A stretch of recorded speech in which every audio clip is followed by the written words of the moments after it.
A man walks into the lobby of a hotel in downtown Nashville, Tennessee, carrying a worn leather briefcase and wearing a jacket that has seen better years. The lobby is the kind of lobby that notices things like that. Marble floors, a flower arrangement on the center console that costs more than most people's grocery budget for a month. Staff in charcoal blazers trained to read a room in the time it takes to cross it. The manager reads the room. He sees the jacket, the briefcase, the man wearing both. He makes a decision. Then he laughs. Not loudly, not in front of everyone. He turns to the assistant beside him at the front desk and says something low and quick, and both of them laugh together. And it is the specific kind of laughter that people use when they are performing a shared certainty about the kind of person standing in front of them. The man in the old jacket hears it. He does not react. He does not need to. Because what is in that briefcase is about to change everything about the next 12 months of that hotel's life. And what happens after the manager finds out is going to change everything about the next 12 months of his. There is a hotel on 5th Avenue North in Nashville, Tennessee, called the Harrington. It opened in 1928 as a railway hotel and was restored to its original specifications in 2009 at a cost of $41 million. The lobby has 14-foot ceilings, original terrazzo floors in a black and ivory diamond pattern, and a bar on the east side called the Pullman that serves $12 cocktails and does not apologize for it. There are 187 rooms. The cheapest is $340 a night. The Harrington does not advertise in the conventional sense. It does not need to. Its guests are the kind of guests who require no explanation. Musicians recording downtown, executives visiting the city for conferences, the occasional film production using Nashville as a location. There are photographs on the walls of the east hallway, framed in dark mahogany, showing the hotel's storied past. Artists, politicians, athletes. Each image a quiet credential. The hotel employs 112 people. The general manager is a man named Douglas Pratt. He has worked in luxury hospitality for 23 years and has managed the Harrington for 6.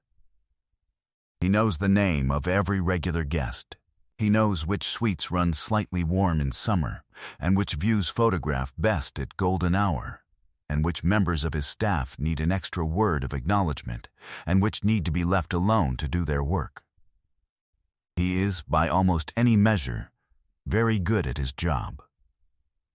He is standing at the front desk at 11:14 on a Tuesday morning in October when a dark town car pulls up outside, and a man gets out. The man is carrying a worn leather briefcase and wearing a jacket, dark canvas, the kind that has been broken in rather than worn down, soft at the elbows, the collar slightly turned from years of being pulled up in cold weather. Jeans, work boots that were not new, no entourage, no publicist, no luggage handled by anyone else. Douglas Pratt watches the man cross the lobby. He leans toward the assistant manager beside him, a 29-year-old named Chloe Vance, who has been at the Harrington for 14 months, and who has never, in those 14 months, seen Douglas Pratt do what he is about to do. He says something. It is about the jacket. Chloe does not laugh. But she produces a sound that is adjacent to a laugh because she is 29 and Douglas Pratt is her manager, and because the social architecture of the moment is pointing in that direction. She will think about that sound for a long time afterward. Douglas Arthur Pratt was born in a town called Salina, Tennessee, population 4,000, 61 miles northeast of Nashville, in a house on a gravel road where the nearest neighbor was 3/4 of a mile away. His father worked for the county highway department. His mother cleaned rooms at the Holiday Inn Express in Cookeville. 45 minutes away, 5 days a week, for 17 years. He grew up understanding two things about hotels. The first was that they contained a world that was not available to people like his family. The second was that his mother made that world possible for other people. Changed their sheets, folded their towels, picked up the things they left on the floor, and that the world she made possible never once turned around and acknowledged she was there. He swore, at 19, riding the Greyhound from Salina to Nashville with $93 in his pocket and a reference letter from his high school principal, that he would be inside that world. Not servicing it from the margins, inside it. He started as a valet at the Luz Vanderbilt, then front desk at the Omni, then assistant manager at a boutique property on Broadway that changed ownership twice before closing. Then the Harrington, first as rooms director, then as general manager, the title arriving on a Wednesday morning 6 years ago in the form of a letter from the ownership group that he read 3 times in his car before going inside. He had done what he set out to do. The world he had pressed his nose against at 19 was the world he now moved through with the authority of a man who belonged. What it had cost him was harder to say. His first instinct when a man in a worn jacket walked through his lobby was not curiosity, it was categorization. He had spent 23 years learning to read rooms, and rooms, in his experience, were readable. People who belonged announced it. People who did not announce that too. The man in the old canvas jacket had announced the wrong thing. Douglas Pratt was wrong, and he was about to find out in the most specific way possible. The man crossed the lobby to the front desk. He set the briefcase on the counter. He gave his name. The front desk associate, a young man named Theo Park, who had been at the Harrington for 7 months and who could feel the weight of what his manager had just done from 15 feet away, looked at the reservation. He went still for a moment. A brief stillness, the kind that happens when the room you are standing in shifts beneath you. "Of course," Theo said. "Welcome back." He had not checked in here before. Theo had said welcome back because it was the right thing to say, because it was the thing that fit the moment, and he had been trained to find the thing that fit the moment. Douglas Pratt was still at the end of the desk. He had not yet moved. Theo printed the key cards. He was about to ask about luggage when the man in the canvas jacket said, quietly, that he would handle everything himself, and thanked Theo by name. He had read the name badge, but the way he said it made it feel like something more than that, and picked up the briefcase and walked toward the elevator. Theo watched him go. He turned back toward the desk. Douglas Pratt was watching too, and there was something in his face that had not been there a minute ago, something that had arrived the moment Theo had looked at the reservation and gone still. "Who is that?" Douglas Pratt said. Theo looked at the desk. He looked at his manager. "His name is on the reservation, sir," Theo said. He said it evenly. He said it without heat, the way you say something when you are too young to afford a confrontation, but old enough to know when one is warranted. Douglas Pratt walked to the computer and looked at the screen. He stood there for 4 seconds. Then he walked toward his office at the back of the lobby, and he did not come out for 45 minutes. The briefcase contained a document 47 pages long.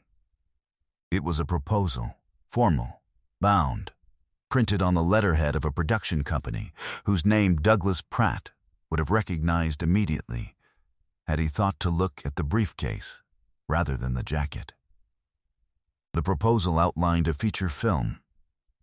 The film was set in Nashville. It required a primary location, a grand historic hotel with original architectural details, a working bar, and the capacity to accommodate a full production crew for 8 weeks. The production budget was $22 million.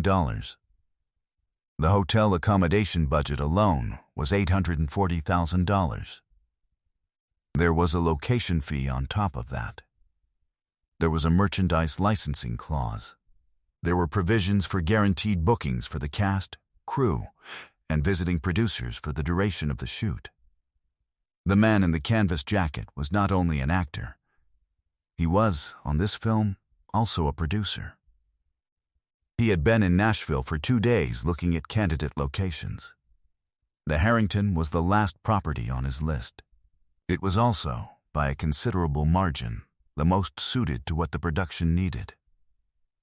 He had a meeting scheduled for that afternoon with the hotel's ownership group. He sat in his room on the 8th floor, Suite 814, corner suite.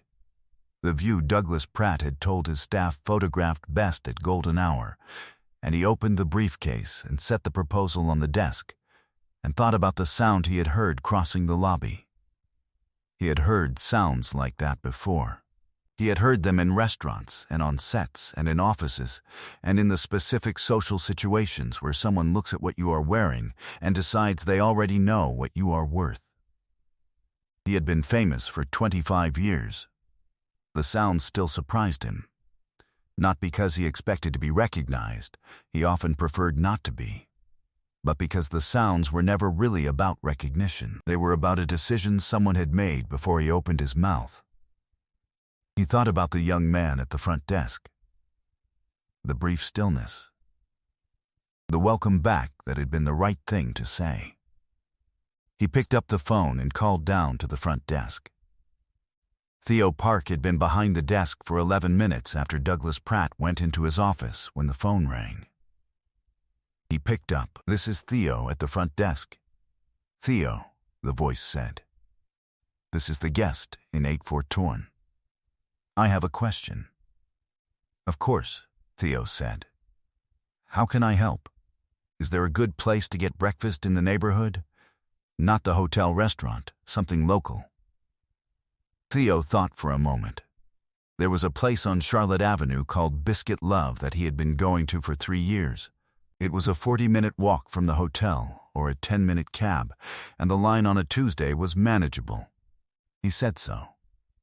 "What do you order?" the voice asked. "The bonnets," Theo said. Every time, a pause. "What's a bonnet?" "It's a biscuit and a donut," Theo said. "I know how that sounds. It's worth it. A beat. I'll walk," the voice said. "Thank you." The call ended. Theo held the receiver for a moment. Then he set it down. Then he looked at his hands the way a person looks at their hands when their hands have just done something they want to remember. He went to the break room at 2:15, and he told the other desk associate, a woman named Priya Menon, who had been at the Harrington for 3 years, and who had seen Douglas Pratt do many things, but never what he had done this morning, the full story. She listened without interrupting. When he finished, she said, "What did you do?" "I said, 'Welcome back,'" Theo said. She looked at him. "Good," she said. The meeting with the ownership group was scheduled for 4 o'clock in the second-floor boardroom. Douglas Pratt would be present. This was standard. The general manager attended all significant property discussions. He spent the afternoon preparing. He pulled the production inquiry files. He reviewed the proposal that the ownership group had received 2 days prior. He sat with the 47 pages and read them in the way a man reads something he wishes he had been handed at 11 o'clock rather than finding it on the screen at the front desk 45 minutes ago. He prepared remarks. He organized the room. He set out water glasses. At 3:58, he went to the lobby. The man in the canvas jacket was already there, sitting in one of the wing-back chairs near the Pullman bar, the briefcase on the floor beside him. He was not on his phone. He was watching the lobby, the terrazzo floors, the flower arrangement, the light through the east windows at the tail end of the afternoon, with the specific attention of someone who is deciding something. Douglas Pratt walked over. He had decided, in the 45 minutes in his office, that he would say something before the meeting. had decided it not because someone had told him to, or because he was calculating the optics. He had decided it because he had spent the afternoon sitting with the 47 pages and what sat underneath them. And underneath all of it was a sound he had made in a lobby, and he could not find a version of the next 4 o'clock that didn't require him to address it first. He stopped in front of the chair. "Mr. Reeves," he said. "I'm Douglas Pratt." "I'm the general manager." "I know," the man said. He looked up. He waited. Douglas Pratt put his hands at his sides. He was a man who had spent 23 years in rooms like this one, and he had never stood in one feeling less like he belonged in it. "When you came in this morning," he said, "I said something. You may have heard it. If you did, I owe you an apology. If you didn't, I owe you one anyway, because I said it." A pause. "What did you say?" the man asked. He said it without sharpness. He asked the way someone asks who already knows the answer and wants to see if you will say it plainly. Douglas Pratt said it.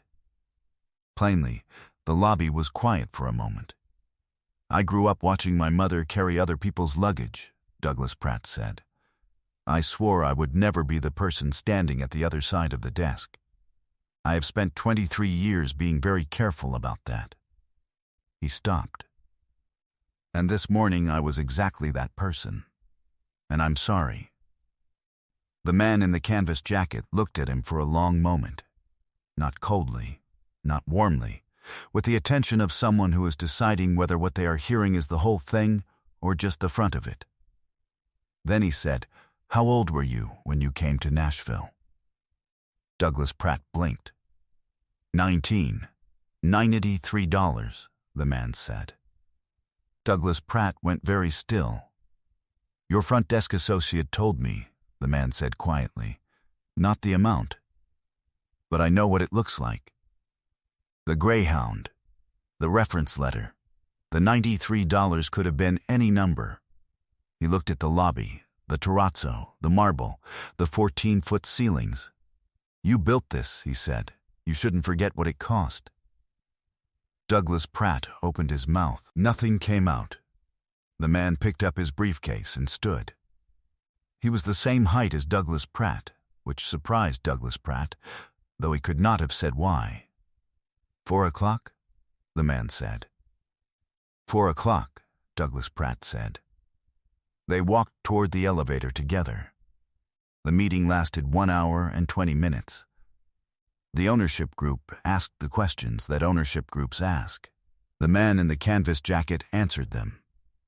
He was specific about the production timeline, 8 weeks, beginning in February, with a pre-production week in January, and about what the film would require from the property. He had done this before. He knew how to talk about logistics. At the end of the meeting, the ownership group said they would have a decision in 48 hours. The man stood. He shook hands around the table. When he got to Douglas Pratt, he held the handshake for a half-second longer than the others. "If it comes through," he said, "I'd like to meet the young man at the front desk." "Theo," Douglas Pratt said. "Theo," the man said. He knew what to say this morning when it would have been easier not to. The ownership group called back in 26 hours. Not 48. The production came to the Harrington in February, on schedule, with 43 crew members, 4 principal cast, and a director who arrived with 3 suitcases and immediately asked Douglas Pratt which suite had the best light for reading scripts in the morning. Douglas Pratt walked her to the 8th floor himself and showed her suite 816, which faced east and received the morning light through 2 large windows from 7 until noon. She thanked him and did not elaborate further, and he found that he appreciated that. The 8 weeks were the most complicated 8 weeks in the Harrington's recent history, and also, in ways that were hard to quantify on a financial statement, the most alive. The lobby became something different during production. a working place, a place where things were made, the terrazzo floors carrying a different kind of traffic than they usually did. Douglas Pratt watched it happening from behind the front desk, and from the back of the lobby, and from his office window, and he felt something he had not felt in a long time about the building he managed. He felt like it was doing what it was supposed to do. The film wrapped on a Thursday in April. On the last day of production, the man in the canvas jacket, who had, over 8 weeks, eaten at the desk with Theo twice, brought coffee to the housekeeping staff 3 times, and once spent 40 minutes in the hotel laundry room talking to the head of housekeeping about her daughter's college applications, stopped in the lobby before leaving. He shook hands with the front desk staff. With Priya, with the bellman who had been at the hotel for 17 years, and whose name was Vincent, and who had watched the whole 8 weeks with the contained pleasure of a man who has seen a great many things and knows when something is worth watching. He came to Theo last. "I have something for you," he said. He reached into the canvas jacket, the same jacket, or one exactly like it, and produced an envelope. Small, white-sealed. "Don't open it here," he said. Theo put it in his pocket. He opened it in the break room at 2:40, after the lobby had cleared and the town car had pulled away, and the Harrington had resumed the quiet business of being itself. The envelope contained a handwritten note and a business card. The note was 6 lines. It said that Theo had done the right thing on a Tuesday morning in October, when it would have been easier not to, and that the right thing done small and quiet in the morning was the same as the right thing done loud and witnessed in the afternoon, and that the person who knew the difference was the person worth building something around. The business card was for the director of the Nashville Hospitality Leadership Fellowship, a program Theo had applied to twice and been waitlisted for both times. The card had a name on it, handwritten above the printed number. The name was someone on the fellowship's selection committee. Theo read the note 3 times. He put the card in his wallet. He went back out to the desk. He did not say anything about it to Douglas Pratt that day. He did not need to. Douglas Pratt was standing at the window, watching the empty curb where the town car had been, and he was thinking about a Greyhound and $93 and a reference letter and a lobby that had once been a window he pressed his nose against, and he was trying to figure out when exactly he had forgotten what the window felt like from the outside. The following year, the film came out in November. It was called The Grand. It received 3 award nominations. One of the reviews said that the hotel at the center of the film had a quality that most sets couldn't manufacture, that it felt genuinely inhabited, genuinely storied, genuinely alive. The reviewer did not know that it was a real building. The film's production notes listed it only as a historic Nashville property. Douglas Pratt read the review at his desk on a Tuesday morning. He printed it and put it in a folder he kept in the bottom drawer, the folder where he put things he wanted to look at again. Then he called down to the front desk.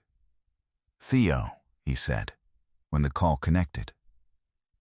"Yes, sir?" "When your break is," Douglas Pratt said, "will you come up to my office for a few minutes?" A pause. "Of course," Theo said. Douglas Pratt put the phone down. He looked out his window at the lobby, the terrazzo floors, the flower arrangement, the light through the east windows. He had been meaning to say something to Theo for several months. He had been thinking about how to say it. He had finally decided that the right way to say it was probably the direct way, which was a conclusion he had arrived at late and wished he had arrived at sooner. He was going to tell Theo that he had put his name forward for the assistant manager position that was opening in the spring, that he had written the recommendation himself, that it had not been a difficult letter to write, and that the thing Theo had done at the front desk on a Tuesday morning in October, the brief stillness, The welcome back, the two words that had cost him nothing and meant everything, was the reason why. I have thought about what Douglas Pratt said in that lobby at 3:58 on a Tuesday afternoon. Not the apology. The other thing. You built this. You shouldn't forget what it cost. The man in the canvas jacket was not offering absolution. He was not letting Douglas Pratt off the hook. He was doing something more precise than that. He was returning something that Douglas Pratt had lost somewhere along the 23 years between the Greyhound and the general manager's letter. The memory of what the window looked like from outside. I think about the people in every room who have earned something that nobody has ever acknowledged. I think about how long a person can work in a building before the building stops being a place they arrived at and starts being a place they simply are. I think about how hard it is to stay curious about someone who is standing in front of you with a worn canvas jacket when you have trained yourself to read the room rather than to read the person. Douglas Pratt was very good at reading rooms. He got better, in the years that followed, at reading people. I am not sure those are the same skill. I suspect they only look that way from a distance. This story is fictional, inspired by Keanu Reeves' well-known reputation for humility, generosity, and the way he moves through the world without performance. Drop a comment and tell me which moment stayed with you. The lobby at 11, the lobby at 4, or the break room at 2:40. Share this with someone who shows up with the right thing in their briefcase and doesn't make a point of it. Subscribe if you want to be here for the next one. See you in the next one.